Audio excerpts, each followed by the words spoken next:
Mga lods, magandang araw. Kararating ko lang galing palengke. Nakakita ko doon ng suso. Ito, nakukuha lang namin to dati sa sapa nung maliliit pa kami.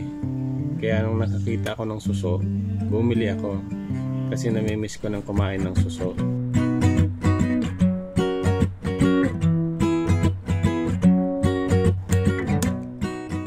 Tatanggalan ko na ng bahagya sa may buntot para masipsip ang laman.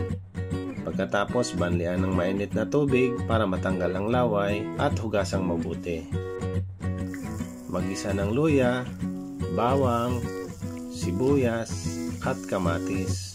Pagkatapos, ilagay ang pangalawang gata, suso at tanglad. Kapag kumulo na, lagyan ng konting asin, seasoning at paminta.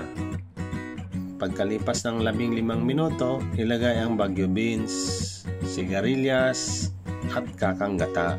Kapag naluto na ang gulay at ang gata, ay ayos na! Mga lods, ngayon kakain ako ng susong pilipit. Tikman nyo para magiging tao kayo. Pakakainin ko itong aking mga anak. Si Andre, pakakainin ko to. Si Lawrence.